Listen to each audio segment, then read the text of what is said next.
Assalamualaikum warahmatullahi wabarakatuh. Apa khabar semua? Diharapkan semua dalam keadaan sihat walafiat. Okey, baiklah. Hari ini saya Syakira bersama Nabila akan membincangkan satu topik yang menarik. Memandangkan beberapa hari saja lagi kita akan bertemu dengan bulan yang mulia, iaitu bulan Ramadan yang jatuh pada tanggal 13 April 2021. So dalam 5 hari saja lagi, mesti semua orang tak sabar kan? Okey, topik yang kami pilih adalah solat sunat tarawih. Merupakan solat sunat yang hanya boleh dilakukan pada bulan Ramadan saja. Rugi kalau kita tak amalkannya, sebab kita memang jarang sekali kita jumpa solat sunat ni. Antara perkara-perkara yang akan kami bincangkan ialah definisi, hukum, bilangan rakaat, kelebihan serta isu-isu yang timbul. Untuk pengetahuan, tarawih bermaksud bersenang-senang atau beristirahat, manakala solat tarawih pula bermaksud solat sunat dengan rasa senang dan kelapangan hati selepas solat fardu isyak. Biasanya, jemaah akan duduk berehat setelah mengerjakan 4 rakaat solat tarawih dan membaca zikir ataupun doa sebelum disambung semula dengan 4 rakaat lagi, dan waktunya berpanjangan sehingga akhir malam.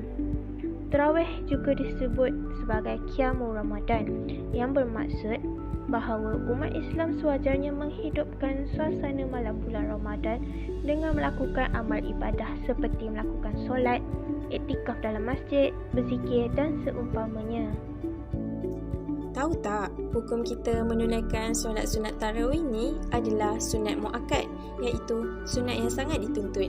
Sangat dituntut di sini bermaksud kita digalakkan untuk menunaikannya, tak kisahlah secara bersendirian ataupun berjemaah.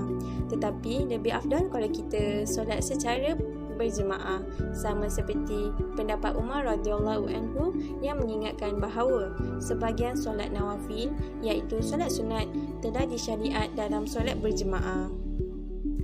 Nabila, perasan tak dalam solat sunat tarawih ni ada orang yang buat 8 rakaat, ada yang 12 rakaat, ada yang 20 rakaat.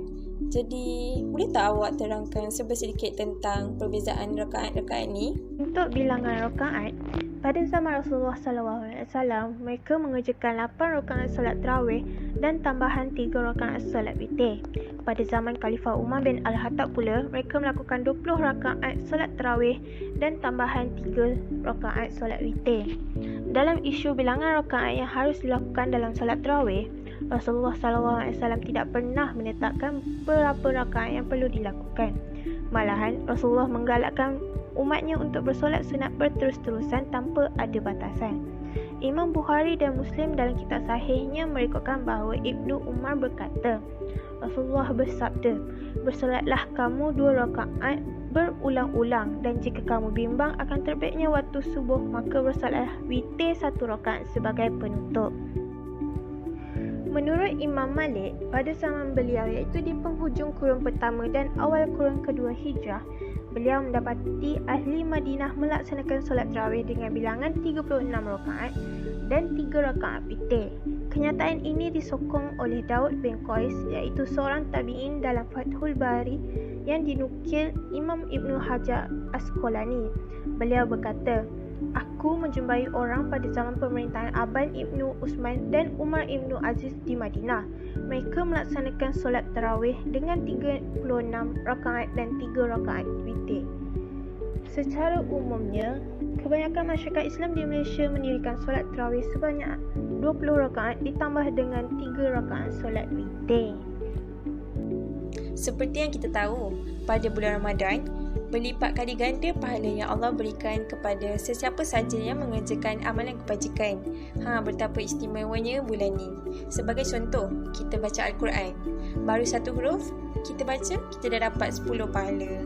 Berdasarkan hadis riwayat Tirmizi daripada Abdullah bin Mas'ud radhiyallahu anhu, Nabi SAW telah bersabda yang bermaksud, sesiapa yang membaca 1 huruf daripada kitab Allah, maka baginya 1 hasanah, iaitu 1 kebajikan, dan hasanah itu pula digandakan sebanyak 10 kebajikan seumpamanya.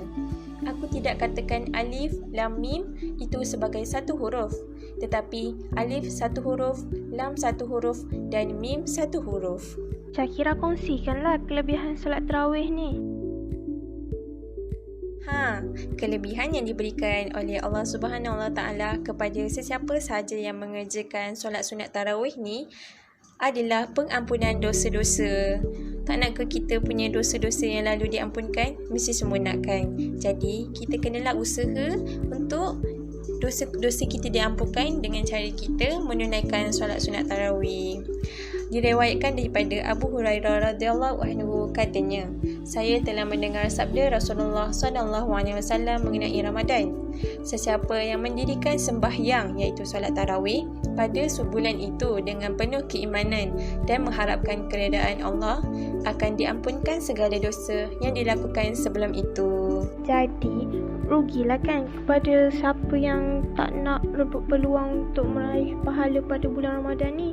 Sebab bulan Ramadan kan bulan yang sangat mulia dan penuh keberkatan. Nabila, perasan tak ada beberapa isu yang timbul ketika kita menunaikan solat sunat tarawih ni secara berjemaah, lagi-lagi dekat masjid? Syakira rasa akan ada lagi ke isu yang timbul. Tapi kan, Nabila nak sangat solat tarawih dekat masjid tahun ni. Antara isu-isu yang timbul ketika kita solat tarawih dekat masjid ialah berkaitan dengan saf. Perasan tak, segelintir para jemaah, terutama sekali wanita, tidak merapatkan saf mereka. Mesti korang perasan kan, lagi-lagi golongan yang berumur. Berkaitan dengan hukum, makruh juga disengajakan kita menjarakkan saf. Kesempurnaan saf tidak harus dipandang ringan kerana ia mempengaruhi kesempurnaan solat berjemaah yang didirikan. Daripada Jabir bin Sabirah, Rasulullah SAW bersabda kepada kalangan sahabat baginda, maksudnya, mengapa kamu semua tidak berbaris seperti kalangan malaikat berbaris di hadapan Tuhan, iaitu Allah mereka? Maka kami sahabat bertanya, wahai Rasulullah, bagaimana kalangan malaikat berbaris di hadapan Tuhan mereka? Baginda SAW menjawab, mereka menyempurnakan barisan yang di hadapan dan saling merapatkan barisan. Riwayat Muslim. Jadi, kita nak bertemu dengan Allah mestilah dalam keadaan yang sempurna, termasuklah pakaian, wuduk serta saf. Jadi, kalau kita menunaikan solat berjemaah, tak kisahlah solat sunat ataupun solat wajib, kalau ternampak golongan yang tidak merapatkan saf, pesanlah kepada mereka, berilah teguran. Semoga mereka mendapat hidayah, semoga mereka dan menerima teguran kita dengan baik. Antara isu seterusnya adalah bilangan jemaah. Nabila, perasan tak? Semakin bertambah hari, semakin berkurang para jemaah yang menunaikan solat sunat tarawih di masjid. Ya, betul tu. Biasanya minggu pertama dan kedua je ramai jemaah. Lepas tu dah kurang dah orang datang ke masjid untuk solat berjemaah. Faham, mungkin ada yang sibuk bekerja sehingga lewat malam. Mungkin ada yang sibuk menyiapkan pesanan kuih raya sebelum menjelang hari raya. Dan mungkin ada yang hanya solat di rumah saja. Tak mengapa, kerana ini hanya sunat dilakukan. Tetapi ambillah peluangnya ada yang datang sebulan dalam setahun.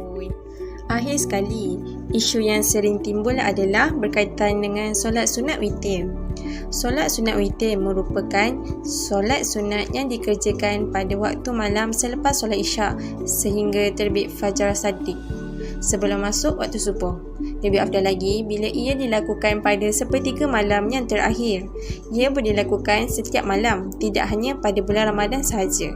Solat witir ni adalah solat yang sangat unik kerana dikerjakan pada jumlah rakaat yang ganjil. Jumlahnya ialah sekurang-kurangnya 1 rakaat, selebihnya 11 rakaat. Paling afdal ialah 3 rakaat, iaitu dimulai dengan solat witir 2 rakaat, 1 salam dan disambung dengan solat witir 1 rakaat, 1 salam. Kerana ianya unik, solat witir mesti dilakukan dengan rakaat yang ganjil sebagai penyudah. Kebiasaannya, selepas solat sunat tarawih, imam akan menyebutkan perkataan witir dan semua akan berdiri untuk menunaikan solat sunat witir sebanyak 3 rakaat.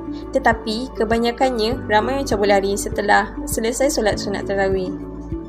Tahukah kamu sebenarnya solat sunat witir ni sangat digalakkan untuk dilakukan berdasarkan hadis Nabi Muhammad SAW.